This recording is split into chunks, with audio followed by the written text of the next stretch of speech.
Onde que lê? Ah, certo. Eu estive aqui em 2005, nessa casa, e confesso que não me lembrava aqui do sistema de funcionamento. Mas bom dia a todos. Eu gostaria, rapidamente, aqui, já que o tempo é escasso, cumprimentar e agradecer o gentil convite. Gostaria de cumprimentar todos os parlamentares federais aqui presentes. Peço escusas por não nomeá-los todos, mas agradeço na pessoa dos deputados presidente da comissão, o Jarbas Passarinho, e o relator da comissão, o deputado Onyx Lorenzoni.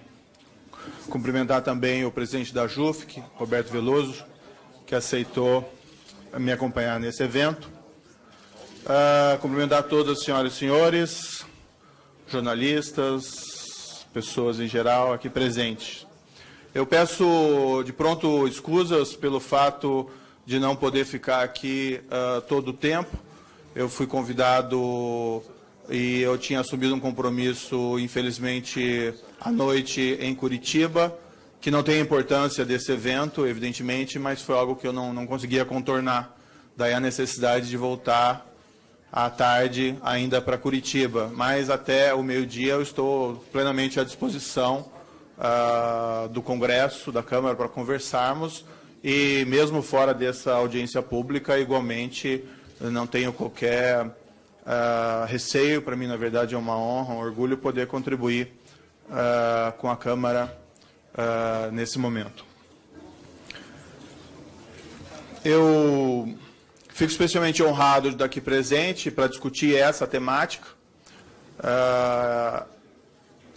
Sou um dos responsáveis por esse caso que chamou Operação Lava Jato, que tem a fase ostensiva dela começou há cerca de 2 anos.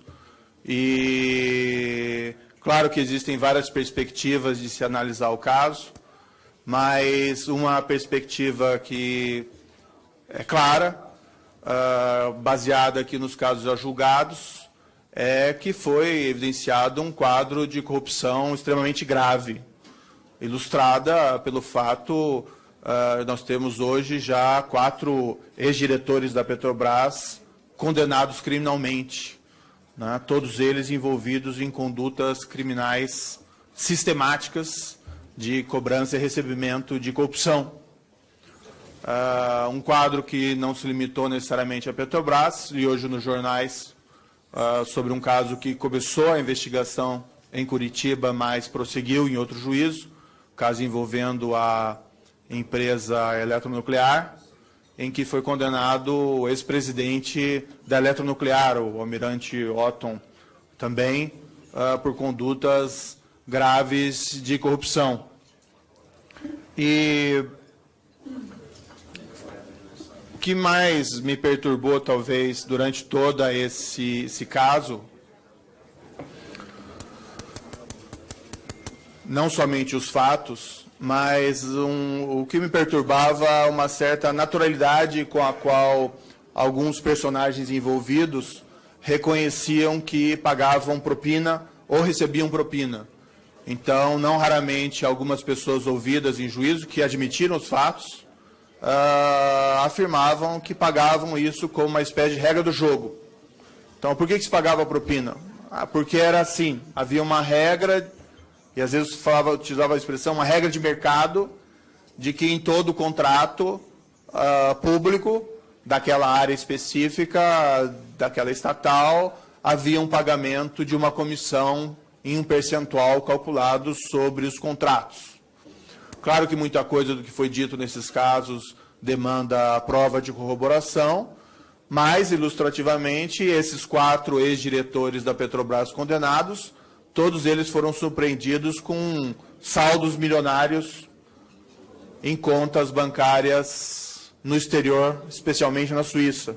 No caso já conhecido de um ex-gerente, nem é um desses diretores, mas um ex-gerente, que devolveu aos cofres públicos, após um acordo de colaboração, cerca de 98 milhões de dólares. Então, isso é extremamente preocupante, porque se constata uma naturalização da corrupção no âmbito das nossas instituições. Isso transcende a qualquer discussão partidária, essa é uma preocupação que tem que... uma preocupação de todo homem público, de toda mulher pública, e o que nós vimos até o momento é que o judiciário, e aqui eu não digo, não faço nenhuma pessoalização, porque existe uma instituição envolvida, vários juízes, outras instituições, Ministério Público, Polícia Federal, mas que as respostas a esse problema estavam vindo quase que exclusivamente do Poder Judiciário.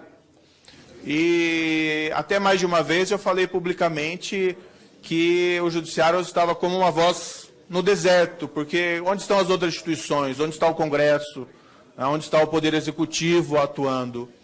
E por isso que eu vi com muita felicidade a recepção por essa casa do projeto das 10 medidas e a formação dessa comissão especial. Para mim isso significa, olha, o Congresso está pretendendo apresentar uma resposta a essa questão da corrupção sistêmica. E isso é algo que nos dá muita esperança, o Congresso respondendo a esses anseios da sociedade, para que nós minoremos esse tipo de problema. Quero deixar, em relação a esse projeto popular, é um projeto que foi feito pelo Ministério Público, mas que angariou mais de 2 milhões de assinaturas. Eu quero deixar muito claro, desde o início, que a minha posição é endossar o projeto. Eu concordo com o projeto. Eu acredito que 2 milhões de brasileiros que assinaram não podem estar errados. Claro que sempre é possível um espaço de debate, e o papel dessa casa é, evidentemente, deliberar e debater sobre esse projeto. Mas, em essência, esse projeto ele é um projeto muito importante. Não que qualquer lei vai ser uma lei de salvação nacional. O problema da corrupção não se resolve com o passe de mágica, não existe uma bala de prata que resolva esses problemas. Mas é importante que, nesse contexto atual, em que o Judiciário vem atuando em relação a esses fatos, outras instituições vêm atuando em relação a esses fatos, que o Congresso também faça a sua parte, dando início, talvez, a um ciclo virtuoso em relação ao qual nós podemos ter uma esperança de que, no futuro, esses níveis de corrupção sejam reduzidos no âmbito de nossas instituições. Eu tive recentemente a convite no exterior para uma exposição e fui preocupado com a imagem que as pessoas, os estrangeiros, tinham do Brasil. Afinal de contas, esse quadro de corrupção sistêmica é algo extremamente desalentador, que não contribui para melhorar a nossa imagem. Mas tive até uma grata surpresa, no sentido de que, em geral, os comentários eram comentários positivos. No sentido, olha, o Brasil está enfrentando o problema. A corrupção sistêmica, evidentemente, ela não existe no mundo inteiro, mas corrupção existe no mundo inteiro, em maior ou menor nível, e existem países com níveis de corrupção piores do que os nossos. E o que chamou a atenção foi essa visão estrangeira positiva, no sentido de que o Brasil estava enfrentando esse problema, diferentemente de outros países, talvez em quadros até piores ou equivalentes, em que as suas instituições se encontram dormentes. Sobre o projeto especificamente, eu preparei algumas sugestões muito pontuais em relação a esse projeto. Eu pretendo entregar essas sugestões, não hoje, mas nos próximos dias. Eu não quis trazer sugestões completas, porque eu estou apresentando elas na audiência pública e eu quero também ouvir, evidentemente, a posição dos senhores parlamentares. Então, eventualmente, alguma coisa que eu já preparei, eu posso, eventualmente, ser convencido de que eu estou errado, ou, eventualmente, incorporar alguma sugestão dos senhores parlamentares. Mas eu me comprometo, a partir do fim dessa audiência pública, em apresentar a relatoria essas sugestões por escrito em um prazo reduzido. E, enfim, o que eu pretendia agora era começar a examinar esse projeto e apresentar as minhas sugestões aos senhores. Deixando muito claro que, mais uma vez, que apesar das minhas sugestões, tá, eu acredito nesse projeto, eu acho que ele é um projeto importante, não pelo conteúdo, não só pelo conteúdo intrínseco dele, que é um conteúdo bom, mas pelo fato de que, se aprovado, a meu ver, isso representa uma atitude louvável do Congresso e uma sinalização de que o Congresso, a Câmara aqui em especial, falando já que ele está nessa casa, está em sintonia com essa ansiedade da sociedade, no sentido de que esse problema tem que ser reduzido no Brasil, que chega de corrupção nesses níveis que nós temos assistido, infelizmente, no noticiário, e não só no noticiário, nos processos, nesses últimos anos. Pois bem, o projeto de lei 4.850, seguindo aqui o texto apresentado pelo deputado federal Antônio Tami, o artigo 2º trata da tipificação do enriquecimento ilícito. Para essa proposição, eu não tenho sugestões específicas. Esse tema da criminalização do enriquecimento ilícito é um tema relativamente antigo. Existe já um projeto que veio até do próprio governo em relação à tipificação dessa conduta. Existe alguma controvérsia em cima dessa tipificação, mas, em síntese, visa-se ali criminalizar o agente público que tem um patrimônio incompatível com seus rendimentos ilícitos. Há quem argumente que haveria uma violação, talvez, da presunção de inocência, porque o acusado teria que comprovar essa compatibilidade, mas não me parece que essa crítica é totalmente correta, porque a acusação tem que provar, e tem que provar acima de qualquer dúvida razoável, que o patrimônio do acusado é incompatível com os seus rendimentos lícitos. A prova de que tem o acusado de demonstrar que a acusação está errada não é diferente do que acontece em outras acusações criminais. E a prova continua sendo da acusação. Então, essa é uma tipificação relevante, eu acho que é importante. Não raramente, em algumas investigações criminais, o juiz se depara com casos em que existe um patrimônio do agente público inconsistente com seus rendimentos lícitos, e daí vem uma suspeita muito forte de que isso seja produto de crime contra a administração pública, mas às vezes é muito difícil rastrear isso, a origem, e determinar essa origem. Então, eu endosso plenamente essa proposta de tipificação do crime de enriquecimento ilícito, que é do artigo 2º do projeto. O artigo 3º do projeto, ele aumenta penas de crimes contra a administração pública. Acho que essa proposição é importante, especialmente em relação ao aumento da pena mínima. Porque, às vezes, nós temos crimes previstos no nosso Código Penal e que, à primeira vista, parecem que são apenados um tanto quanto severamente. Por exemplo, pena de lavagem de dinheiro, que é de 3 a 10 anos. Parece uma pena severa, pode ficar até 10 anos de pena, mas o fato é que tem que ter atenção para a pena mínima. Porque, normalmente, os juízes, ao fixarem as penas, partem, nos casos normais, da pena mínima. E quando se pegam crimes contra a administração pública, como são vários, são crimes graves, mas com penas mínimas, que partem de 2 anos, como o próprio crime de corrupção, há uma grande chance de uma conduta grave não ser apenada de uma forma proporcional.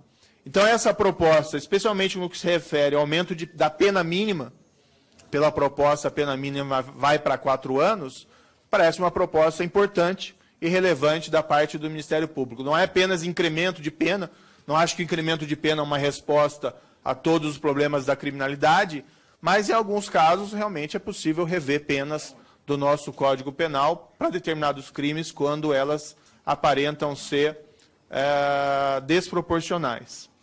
Aqui eu teria uma sugestão específica. Eventualmente, podem ter casos de corrupção ou crimes contra a administração pública envolvendo condutas mais triviais. Eu lembro de um caso que eu tive, até ilustra isso, era um servidor da Polícia Rodoviária Federal, que ele ia naqueles cemitérios de veículos, de carros batidos, e ele tirava as baterias dos carros para revender, né? Era um crime de peculato, ele não podia fazer isso, estava sob a guarda dele, mas era um crime de uma dimensão assim muito pouco significativa. E nesses casos se justifica um tratamento mais leniente em relação a esse tipo de conduta. Não que não seja crime, mas não precisa ter um apenamento tão severo como as formas de criminalidade mais complexas. Então, eu tenho uma sugestão aqui para esse artigo 3º, para que fosse introduzida uma forma privilegiada dessa conduta criminal. Eu até fiz uma redação no seguinte sentido: para esses crimes do 312, 313-A, 316, 317 e 333 do Código Penal, que são crimes contra a administração pública, a seguinte redação: se o criminoso é primário e é de pequeno valor a vantagem indevida ou dinheiro, valor ou bem imóvel apropriado, o juiz pode diminuir a pena de 1 a 2/3. Então, resolve, no sentido de aumentar a pena para as condutas normais e graves de crimes contra a administração pública, e tem uma válvula de escape para a redução de pena quando há um dano, uma vantagem indevida, num valor muito pouco significativo. Não que isso não mereça censura, qualquer crime merece censura, mas uma censura menor do que aquela prevista para as condutas normais ou mais graves. Essa seria uma sugestão. O artigo 4º fala do confisco alargado. Nós temos no Código Penal o confisco de bem de produto de crime. Então, quando alguém comete um crime e se identifica o produto, um imóvel, um veículo, um saldo de conta bancária milionária, esse bem fica sujeito ao confisco criminal. Então, o juiz profere a sentença e confisca. Agora, existem casos, principalmente envolvendo criminosos profissionais, em que a atividade não foi praticada como um ato isolado no tempo e espaço, mas uma atividade profissional daquele indivíduo, como, por exemplo, um grande traficante de drogas, ou uma pessoa envolvida em atos de corrupção sistemáticas, em que é muito difícil, às vezes, identificar com facilidade o bem que foi o produto do crime específico. Mas é possível, com uma prova segura, chegar à conclusão de que todo o patrimônio daquele indivíduo envolvido em atividade criminal profissional é produto de atividade criminal. Eu tive um caso, até ilustra isso, não é no âmbito da corrupção, mas envolvendo o Luiz Fernando da Costa, Fernandinho Beiramar, em que era uma investigação de tráfico de drogas e lavagem de dinheiro. E essa investigação envolveu lá a apreensão de 800 tantos quilos de cocaína, toneladas de maconha, e foi identificada parte do patrimônio desse indivíduo. Eu não tinha na época essa previsão do confisco alargado, mas o meu raciocínio no caso foi: olha, esse indivíduo dedica-se profissionalmente ao tráfico de drogas. Por outro lado, ele tem todo esse patrimônio colocado em mãos de pessoas interpostas, principalmente, e em relação aos quais não existe nenhuma prova de origem lícita. Então, o que eu fiz na sentença foi confiscar o patrimônio todo que foi identificado como pertencente àquele indivíduo, ainda que em mãos de pessoas interpostas. Fiz isso no caso concreto, acho que é uma possibilidade do juiz realizar isso, mas, havendo uma previsão legislativa, dê seu juízo numa posição mais confortável. E essa previsão do confisco alargado não é uma, eu gosto de usar a expressão, não gosto tanto assim, uma jabuticaba, é algo que vários outros países têm previsão normativa. Então, por exemplo, existe lá a lei britânica Proceeds of Crime Act, de 2002, em que eles fazem uma distinção entre confisco em crime isolado no tempo e espaço, único crime, que é o confisco clássico, e o confisco naqueles casos que eles chamam de um estilo de vida criminoso, que é um confisco alargado, mais amplo. Também em Portugal, Lei 5 de 2002 prevê confisco alargado. Então, a introdução disso no Brasil não discrepa de nada do que tem sido feito aí no direito comparado, também é uma previsão muito positiva e que tem uma importância que transcende esses casos de crimes contra a administração pública. Então, essa previsão do artigo 4º, a primeira parte, eu também sou totalmente a favor e aqui não tenho sugestões específicas. A segunda parte desse mesmo artigo 4º trata novamente de acréscimo de pena em crimes contra a administração pública quando o dano for de determinada dimensão. Aqui eu repetiria aquelas palavras primeiras, também concordo com esse acréscimo de pena, considerando que aqui seriam crimes contra a administração pública de especial dimensão, extraordinária magnitude, se justifica um tratamento mais gravoso.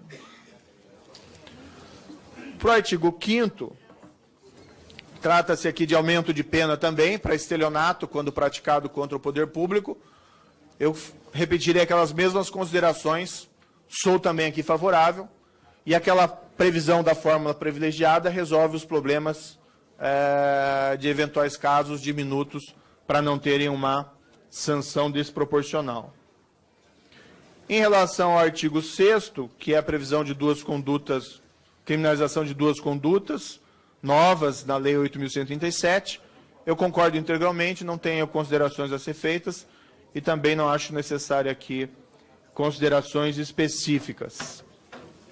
O artigo 7º trata da qualificação de crimes contra a administração pública, aqueles crimes de elevada dimensão, tá? Como crimes hediondos. Há uma discussão sobre isso há bastante tempo no Congresso. A qualificação como crime hediondo apenas significa um tratamento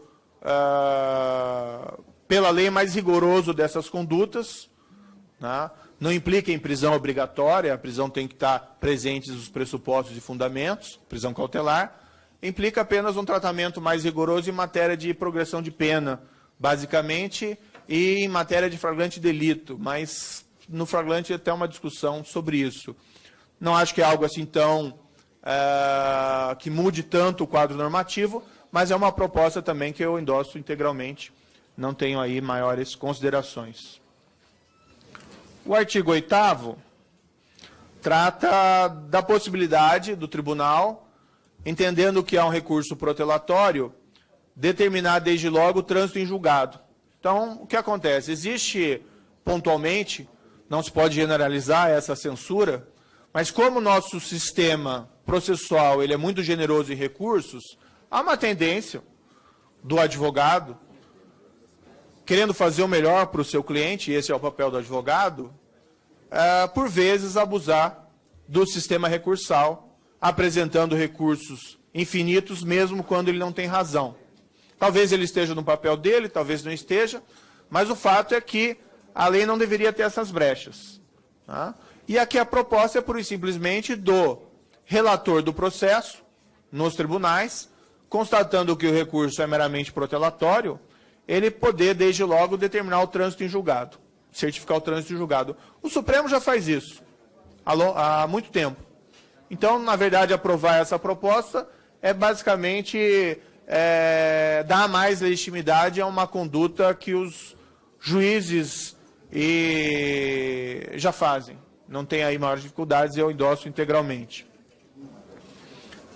A segunda parte desse artigo 8º, do artigo 578-A, o membro do tribunal que pedir vistas após o voto do relator, e quando houver do revisor, terá o prazo correspondente a 5 sessões para estudar o caso. Aqui é aquela ideia de impedir vistas a perder de vistas, né? E para que quem pediu vista do julgamento colegiado apresente. Eu sou favorável, eu tenho minhas dúvidas, às vezes existem justificativas, talvez pudesse colocar ali uma sugestão de acréscimo, salvo quando houver uma justificativa para demora, porque às vezes acontece, os tribunais são abarrotados e pode acontecer de uma necessidade maior desse atraso. Do artigo 9, é a mesma proposição em relação ao artigo 8º, só que o processo civil, também concordo integralmente. O artigo 10º, Trata também da parte recursal, também de questões relativas a abuso de recursos. Então, nós temos na lei processual os embargos de declaração, que servem para aclarar uma decisão proferida, e, por vezes, nós temos embargos de declaração em cima de embargos de declaração, que em cima de embargos de declaração, que a parte utiliza para retardar o final do processo. E aqui a previsão, a proposta é proibir um segundo embargo de declaração. Eu também concordo integralmente. Eu acho que o embargo de declaração não pode ter esse caráter patológico de ser utilizado centenas de vezes, é um pouco exagero, né? Mas várias vezes no mesmo processo. Então, endosso integralmente. E também a previsão aqui da imposição de multa, se constatado esse caráter protelatório. A proposta ainda desse artigo 10º, da habeas corpus, essa é uma discussão muito complicada, né? Porque o habeas corpus é, evidentemente, uma garantia fundamental. Nós temos isso desde a época do Império, foi constitucionalizado na primeira Constituição Republicana, e é um patrimônio não só do sistema normativo brasileiro, mas é quase um patrimônio da humanidade, né? Surgiu lá no direito anglo-saxão. Agora, no mundo inteiro, o habeas corpus ele é utilizado para questionar uma prisão, a legalidade de uma prisão. Então, se o juiz decreta uma prisão, ou se em decorrência de uma condenação criminal alguém vai preso, ou se eventualmente uma autoridade administrativa impõe uma prisão ilegal, o cidadão tem que ter um mecanismo rápido, uma garantia fundamental para questionar a validade dessa prisão. Isso é ponto pacífico. Isso é algo que não pode ser alterado. É uma cláusula pétrea da nossa Constituição. Mas no Brasil, há cerca de uns 20 anos, tem havido uma certa deturpação da utilização do habeas corpus pelo emprego do habeas corpus em processos nos quais o acusado sequer está preso. Ou sequer existe uma perspectiva próxima de prisão.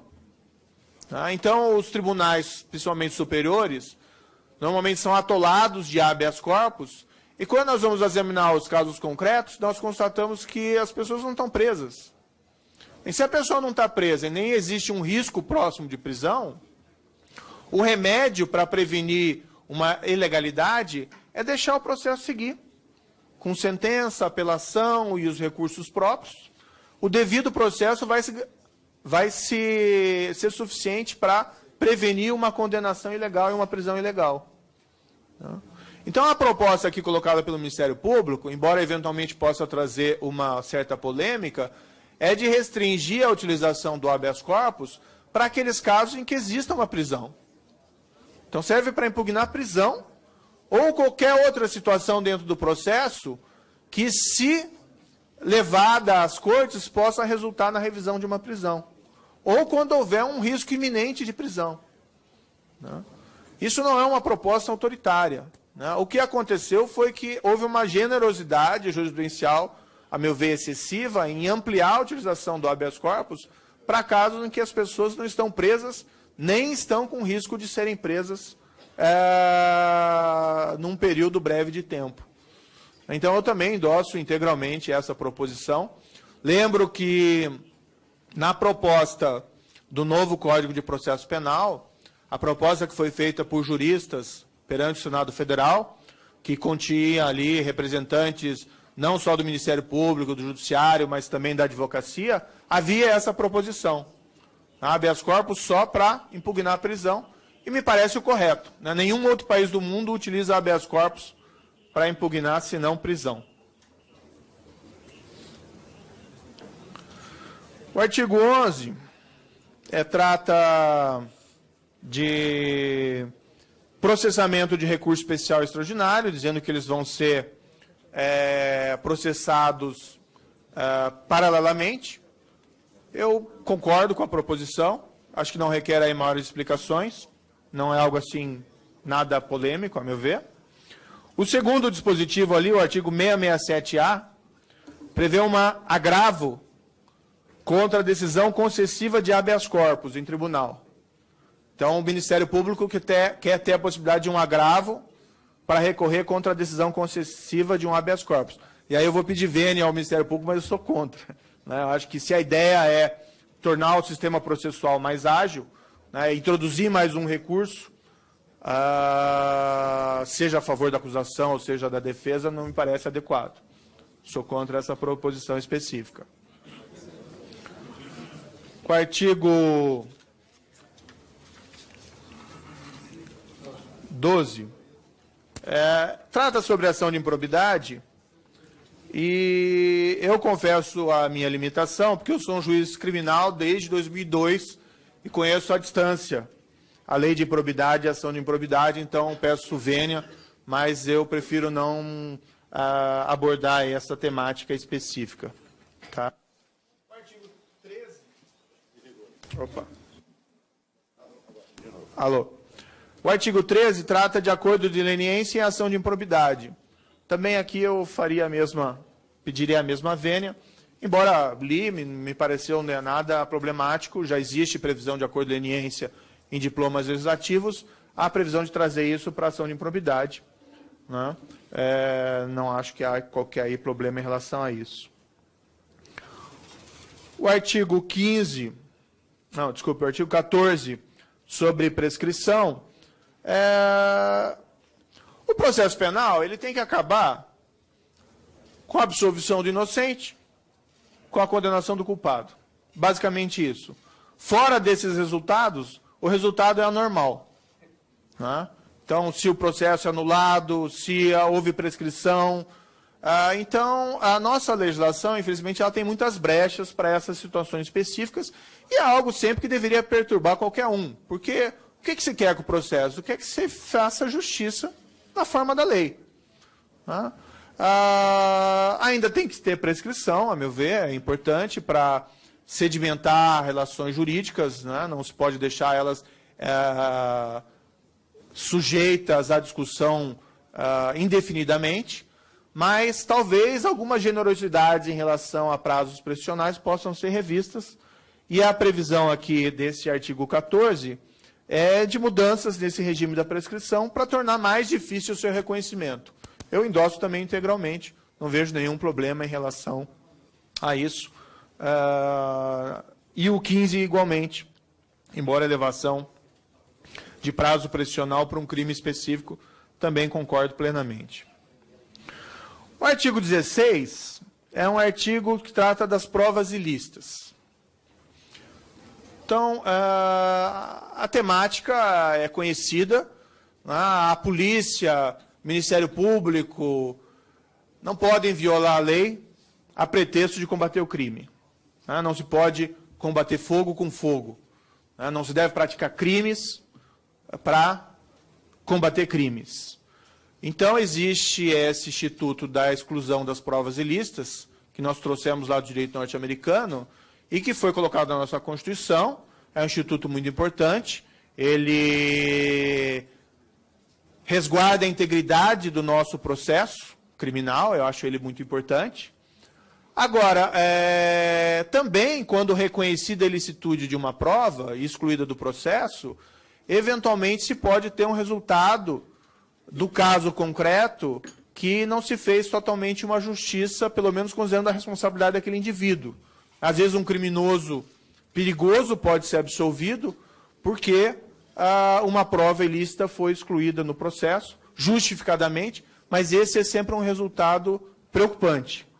O que fez aqui o Ministério Público, baseado na jurisprudência da Suprema Corte norte-americana, de onde nós importamos o Instituto, estabeleceu ali algumas exceções, a mais do que as exceções que já prevêem a nossa lei. Então, se tem um processo e tem provas ilícitas, as provas são excluídas, as provas que não são ilícitas permanecem, as provas que são derivadas das ilícitas são também excluídas, mas aquelas provas que poderiam ser encontradas independentemente disso permanecem, e eles colocaram aqui algumas novas exceções. Tá? Uma delas é a da boa-fé, que vem lá da jurisprudência norte-americana, que a ideia é mais ou menos o seguinte: o policial ele não quis cometer um ilícito ao colher aquela prova. Ele acreditava que ele estava agindo licitamente, mas ele se equivocou, de boa-fé. Nesse caso, a jurisprudência lá da Suprema Corte entende, ó, não precisa excluir essa prova. Tem um caso chamado Estados Unidos versus Leon, que é de 1984. E que eles dizem, olha, a proibição de provas ilícitas visa evitar que o policial infrinja a lei. Se o policial agiu acreditando que ele cumpria a lei, então não tem por que excluir. E eles colocaram isso no inciso 3, na proposição desse artigo 16, artigo 157, inciso 3.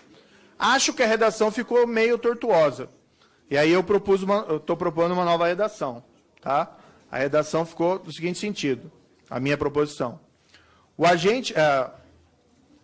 exclui-se a ilicitude da prova, né, do parágrafo 2º, quando o agente público houver obtido a prova de boa-fé ou por erro excusável, por supor situação de fato que, se existisse, tornaria a colheita da prova legítima. Tá? Então, é para salvaguardar aquelas situações em que não se quis infringir a lei, mas se infringiu com base num erro excusável por parte do policial. Em relação aos outros incisos, eu tenho uma discordância em relação ao inciso 7º, né, que trata da utilização da prova ilícita para infirmar um álibi do acusado. Isso também vem da jurisprudência norte-americana, mas eu acho que foge um pouco à nossa tradição, foge um pouco demais. Eu, particularmente, sou contra esse só inciso específico dessa proposição. Tá? Eu retiraria a minha sugestão, mas, claro, evidentemente, cabe, e vão ser ouvidos os procuradores, eles possam justificar melhor. Não que eu não concorde, mas eu acho que isso vai ser difícil de ser assimilado na nossa doutrina e pela nossa jurisprudência. Tá? No inciso 10, também, eu tenho uma sugestão de redação. Aqui é aquela ideia de preservar a prova em um caso em que alguém denunciou a prática de um crime, mas, eventualmente, em uma situação que possa ser questionada a legalidade. Nós temos os casos aqui famosos recentemente dos Panama Papers, o caso do HSBC, em que você tem alguém que trabalha naquela entidade e que teve contato com ilícitos praticados por aquela entidade deveria comunicar pelos controles de lavagem de dinheiro às autoridades públicas, não o fez, e a pessoa, o empregado ali, trabalhando numa situação conflituosa com a sua ética, resolveu comunicar o fato às autoridades, mesmo descumprindo um dever de sigilo que ele tinha em relação à empresa. Então, esse dispositivo visa preservar a validade dessa prova. Eu acho que é um dispositivo importante. Né? Então, lá, obtida, o inciso 10, né? Obtida de boa-fé por quem dê notícia crime, de fato, que teve conhecimento no exercício de profissão, atividade, mandato, função, cargo ou emprego público ou privado. Eu só faria aqui uma ressalva no final, um acréscimo, salvo quando vedada por lei a divulgação. Tá? Porque existem algumas situações em que o segredo é imposto pela lei, casos de advogados, casos de confissão religiosa, para evitar um conflito em relação a isso. Mas, como eu disse, eu vou apresentar isso tudo por escrito e peço desculpa, não sei se estou sendo cansativo aqui em relação a isso. Bem, ainda nesse artigo 17, tem uma previsão de uma nova hipótese para prisão preventiva, do artigo 312. A redação é para acrescentar um inciso no artigo 312 do Código de Processo Penal, diz lá, para permitir, a prisão preventiva também poderá ser decretada, para permitir a identificação e a localização do produto e proveito do crime, ou seu equivalente, e assegurar sua devolução, ou para evitar que sejam utilizados para financiar a fuga ou a defesa do investigado ou acusado, quando as medidas cautelares reais forem ineficazes ou insuficientes, ou enquanto estiverem sendo implementadas. Eu concordo integralmente, só queria aqui fazer um comentário. Foi o que se verificou em alguns casos desses da Operação Lava Jato, em que se descobria que ex-diretores da Petrobras mantinham uma fortuna no exterior. Então, olha, identificado que o indivíduo tinha lá 20 milhões de euros, havia um caso específico de um desses ex-diretores com 20 milhões de euros em contas no Principado de Mônaco, e surge uma preocupação natural. Olha, a justiça brasileira precisa sequestrar esses valores, e isso demora, isso não depende da assistência de um outro país, o outro país pode eventualmente não cooperar, ou demorar a cooperar. Você precisa de uma medida que afaste o risco desse produto do crime ser dissipado, essa riqueza enorme ser dissipada, com o risco de você ter depois o criminoso, que eventualmente pode se foragir e ainda fruir do produto do crime, né? É como se alguém comete um roubo a um banco bilionário. Eu acho que enquanto o valor não é recuperado, você tem um risco real de que esse indivíduo fuja e ainda fique com o produto do crime. E o risco de que não se recupere esses valores. Então, o que eu quis aqui, a meu ver, o projeto, o Ministério Público, foi deixar claro que nesses casos em que você não recuperou o produto do crime, você tem um risco à aplicação da lei penal, não só desse produto não ser recuperado, mas também do indivíduo fugir e ficar com esse valor. Então, é uma hipótese que eu concordo plenamente, não acho que afronta a presunção de inocência, porque isso normalmente revela um risco real de fuga. Foi o caso que nós tivemos lá, não queria nominar, mas teve o caso, já foi condenado, posso falar isso, mas o caso da prisão preventiva do ex-diretor Renato Duque. Foi descoberto, foi decretada a prisão preventiva, essa prisão preventiva o Supremo Tribunal Federal entendeu que não era justificada, e a gente respeita o entendimento do Supremo Tribunal Federal, só cabe elogios, ao meu ver, ao Supremo Tribunal Federal nessa atuação na Operação Lava Jato, na instância. Mas, num segundo momento, foram descobertas aqueles valores milionários mantidos em contas em Mônaco e renovou-se a prisão preventiva. E, nesse caso, o Supremo Tribunal Federal, no final, entendeu que a prisão era acertada. E, a meu ver, é exatamente essa hipótese aqui, que se a lei prevê expressamente, facilita, evidentemente, o trabalho dos juízes. Porque o juiz está vinculado à lei, né? Então, nós precisamos de boas leis. Nós temos boas leis, mas nós precisamos de leis cada vez melhores, e acho que é toda essa a ideia, a intenção dessa comissão. Então, endosso integralmente aqui essa proposição. Ainda nesse dispositivo, 563 e seguintes tratam de casos de nulidade de atos processuais. Como eu disse anteriormente, o processo penal tem que chegar no fim com a absolvição do inocente, condenação do culpado.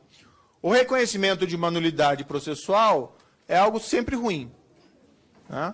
Por vezes tem que ser reconhecida porque houve uma desconformidade que eventualmente afetou o devido processo, o direito a um julgamento justo.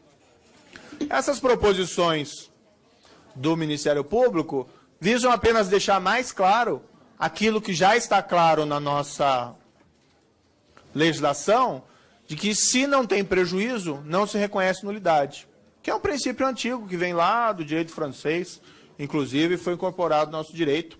Também concordo com essas proposições, sem maiores dificuldades. Tá? Em relação à redação proposta para o artigo 567, eu tenho uma sugestão. Achei que a redação não ficou boa, né? Eles propõem para o 567 a nulidade no caso de reconhecimento de incompetência, e aqui eles querem preservar os atos decisórios, como já é da previsão atual da nossa legislação, mas eu acho que a redação que eles colocaram não ficou muito clara, eu tenho uma redação diferente. Eu proponho o seguinte, 567, quando for reconhecida a incompetência, o processo deve ser remetido ao juiz competente. Na verdade, isso é bastante óbvio. Parágrafo 1º, a incompetência do juízo não anula os atos ordinatórios ou instrutórios, que é da previsão já da nossa legislação. Mas na redação que eles propuseram, isso acabou sumindo, né? Parágrafo 2º, conservar-se-ão os efeitos das decisões proferidas pelo juízo incompetente até que sejam ratificadas ou substituídas pelo juiz competente. Então, o juiz reconhece sua incompetência, manda para outro juiz, o outro juiz vai acolher aquilo e vai, ratifica ou não. Isso é importante preservar os efeitos, porque, por exemplo, aquele caso de contas bilionárias do exterior. Vamos supor que o juiz se reconhece incompetente, sequestrou aquelas contas, o valor está sequestrado no outro país. Se entender que aquilo perde efeito enquanto não chega no juízo competente, tem um risco daquilo ser dissipado. Então, a ideia permanece até que outro juiz decida. E o parágrafo 3º, para esse 567, no caso de incompetência reconhecida em instância recursal, deverá ser prolatada a nova sentença pelo juiz competente. Também é da nossa lei, na nossa prática atual. Acho que é conveniente colocar expresso em lei, já que se está tratando dessa questão.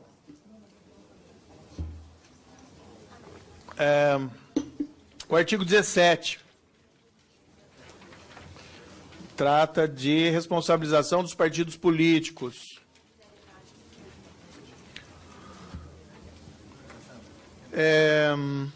Os partidos políticos, como expressão de parcelas da vontade democrática, têm que ser preservados, por evidente.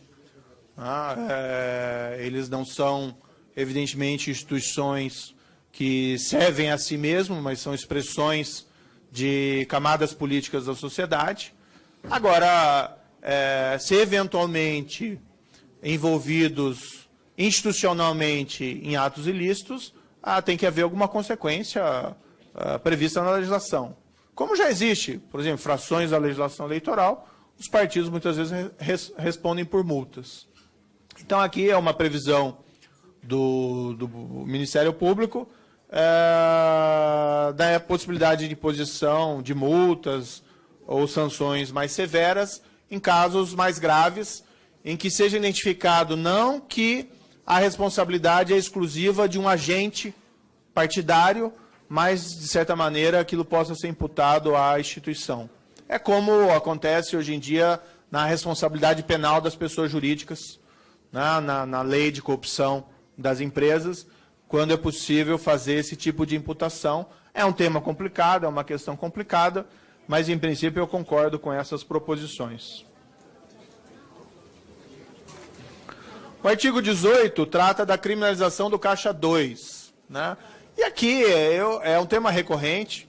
Evidentemente, existem vários projetos e deliberações e discussões a respeito disso. Eu, particularmente, sou favorável a essa criminalização, tenho uma posição muito clara. Eu acho que Caixa 2 muitas vezes é visto como um ilícito menor, mas é trapaça de uma eleição. Enfim, você receber recursos que não são contabilizados, quando se pode receber recursos contabilizados, a meu ver, não existe aí uma justificativa ética para esse tipo de conduta, e há uma carência da nossa legislação realmente em tipificar esse tipo de atividade. E essa carência acaba gerando suas consequências, no sentido de que, se isso não é criminalizado, é tido como permitido, quando de fato não é. Então, nós temos aí até, às vezes até nesse caso da Operação Lava Jato, pessoas admitindo que a prática é disseminada. Espero que não seja. Mas, ainda assim, é necessário aí ter a criminalização dessa conduta, na minha opinião. Não tenho também propostas de redação para essa situação. Para o artigo 19, não tenho sugestões. O artigo 20 trata de sanção em demora de cumprimento de quebra de sigilo bancário. Também concordo integralmente, não acho nenhum tema polêmico. Do artigo 21 a 40, trata da ação de extinção civil de domínio. Esse é um tema relativamente polêmico. Existe uma discussão no âmbito da ENCLA, que é aquela Estratégia Nacional de Combate à Lavagem de Dinheiro e Corrupção, sobre isso. É basicamente você ter uma ação no processo civil que possa ser utilizada para decretar a perda da propriedade de origem e natureza criminosa. Fora do processo penal. Então, no processo penal, se a pessoa for condenada, o bem é confiscado, mas aqui é uma previsão fora do processo penal da possibilidade dessa decretação de perda. Lembrando que no processo penal, para se ter uma condenação criminal, a prova tem que ser acima de qualquer dúvida razoável, que é um standard probatório muito rigoroso, e a ideia, provavelmente, aqui é utilizar o standard probatório do processo civil, que é menos rigoroso. É uma questão relativamente polêmica, mas é um tema já em debate há muito tempo. Também aqui não teria sugestões específicas a serem apresentadas. Artigo 40 a 47, trata de questões basicamente estatísticas. Não tenho sugestões a serem apresentadas, né, os tribunais apresentarem relatórios, estatísticas sobre ações penais e sobre recursos em matéria criminal, em de improbidade. Eu concordo integralmente. Tema polêmico, o artigo 48 e 57 do chamado teste de integridade. Os norte-americanos, nas investigações criminais deles, eles utilizam muito aquilo que eles chamam de operações disfarçadas, undercover operations. Tá? Isso é muito utilizado em repressão ao tráfico de drogas. Isso que nós vemos em filmes norte-americanos. O Ministério Público aqui foi trazer essa prática com um nome diferente, sem nenhuma censura quanto à questão da modificação de nome, para o campo da administração pública. Aí poder submeter o agente público a isso que ele chama de teste de integridade. Que seria uma situação simulada, que eu imagino, em que alguém, sobre um determinado controle, ofereça dinheiro a um agente público para testar, vamos dizer, a integridade desse agente público. Se o agente público aceita esse dinheiro, ele sofreria as consequências jurídicas decorrentes desse comportamento. É um tema complexo, complicado. Nos Estados Unidos, eles têm uma discussão interessante sobre essas operações, que eles discutem a título de entrapment, da armadilha. E eles falam mais ou menos o seguinte: olha, essas operações disfarçadas são legítimas, quando elas servem para revelar um crime, e não para criar um criminoso.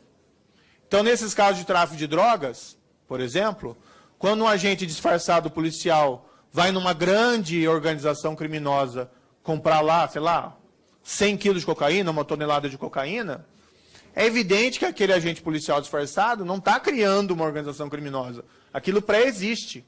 Ele está agindo apenas para colher uma melhor prova daquela prática delituosa.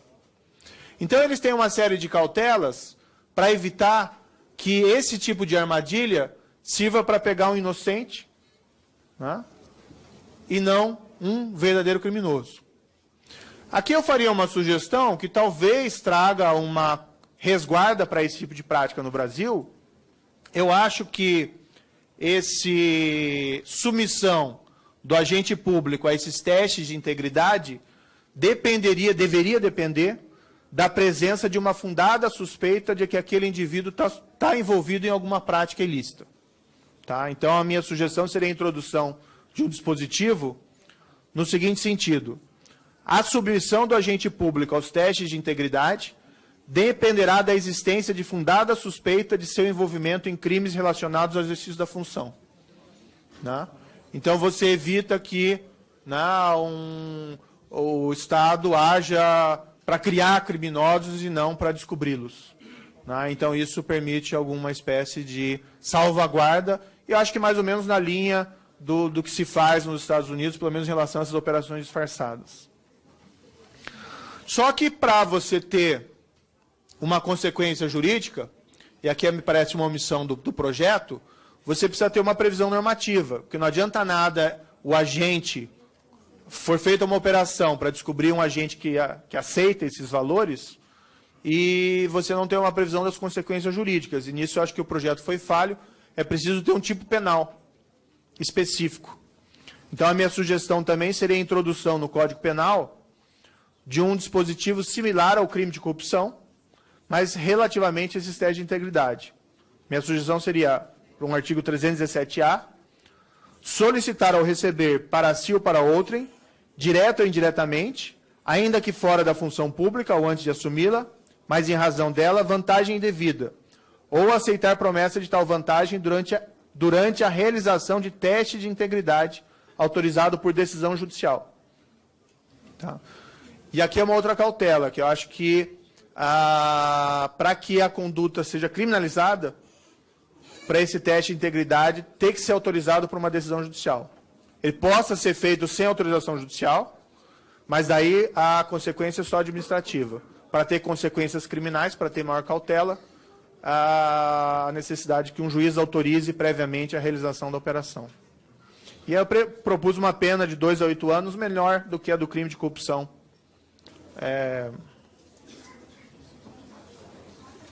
do nosso Código Penal.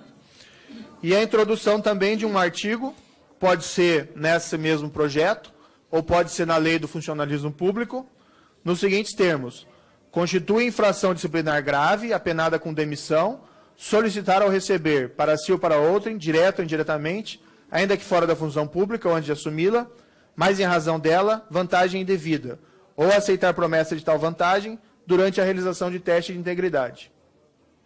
Tá? Eu acho que faltou no projeto ter essas previsões das consequências normativas, porque senão aprova o teste de integridade e aí fica um pouco sem consequências. Mas eu acho que esse é um tema muito polêmico, né? Até já ouvi de alguns parlamentares que essa é uma preocupação principal. Talvez essa exigência de que haja uma fundada suspeita antes de submeter alguém a esse teste de integridade possa dissipar essas dúvidas e incertezas em relação a esse tipo de providência. Caminhando aqui para o final mesmo, artigo 58 a 61 trata da possibilidade de resguardar sigilo sobre alguém que noticiou a prática de um crime. Eu acho que isso é importante não só em administração pública, crime contra a administração pública, mas crimes de tráfico de drogas, né? Nós sabemos que acontecem nas periferias das cidades, não só nas periferias, mas principalmente nas periferias, assassinatos vinculados a tráfico de drogas, e é muito difícil encontrar testemunhas. Não porque elas não existam, mas porque a pessoa tem medo, né? Claro que se pode resolver isso com um programa de proteção a testemunhas, mas a inclusão de uma pessoa em programa de proteção a testemunhas representa um ônus tremendo para essa pessoa, né? Que ela tem que abdicar da sua normalidade, da sua vida, ser reinserida em outro local, que ela não sabe se ela vai ter condições econômicas para essa reinserção. Então tem um peso muito grande. E a ideia aqui do Ministério Público de poder ser resguardado esse sigilo de fonte em casos específicos. Tem que ter resguardos, tem que ter cautelas, salvaguardas, são importantes porque também o acusado tem direito de se defender, e um dos direitos básicos de defesa é confrontar o seu acusador. Mas em condições especiais preservar a identidade dessa pessoa, eu acho que é mais relevante do que minorar, restringir com salvaguardas esse direito de defesa. Eu fiz umas sugestões aqui apenas pontuais, tá? Que esse sigilo, que essa possibilidade de resguardar o sigilo dependa também de autorização judicial. É uma nova redação para o artigo 58 do projeto, basicamente agregar ali a exigência da autorização judicial para resguardo de sigilo, e a possibilidade eventual dessa pessoa ser ouvida como testemunha em juízo, por videoconferência, com ocultação da identidade e modulação da voz. Tá? Aí eu tenho uma redação específica, mas a proposta é basicamente essa. Então, por exemplo, artigo 58. Na esfera administrativa, civil e criminal, poderá o Ministério Público, mediante autorização judicial, resguardar o sigilo de fonte de informação que deu causa à investigação, e aí segue o projeto. E um parágrafo 2º desse artigo 58. Se imprescindível, o informante confidencial poderá ser inquirido no processo civil, administrativo ou judicial, por videoconferência, resguardada a identidade e a imagem, com alteração do áudio para preservar o sigilo de fonte de informação, sendo vedadas perguntas destinadas a revelar sua identidade.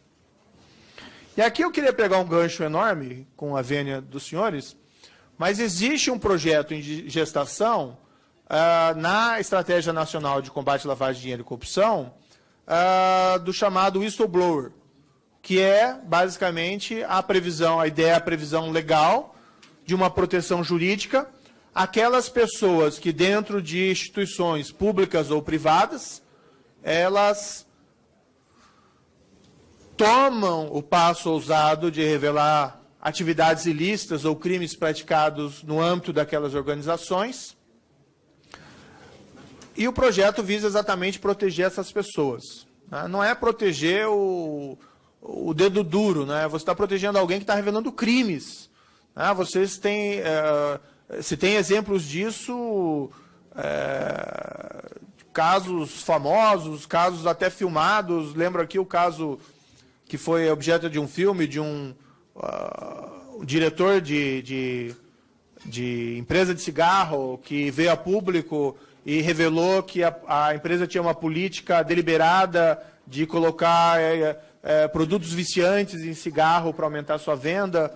E essas pessoas que tomam muitas vezes essas atitudes, não de dedo duro, mas atitudes corajosas, ficam sujeitas a perdas significativas nas suas vidas, seja eventualmente em processos, seja eventualmente em retaliações privadas, seja até retaliações físicas, mas muitas vezes retaliações de perda de emprego, perda de salário. E é um tema que o Congresso tem que se preocupar mesmo. Esse é um tema muito importante. A Estratégia Nacional de Combate à Lavagem de Dinheiro e Corrupção tem um projeto em gestação, que é um projeto muito bom, é um projeto que vem sendo trabalhado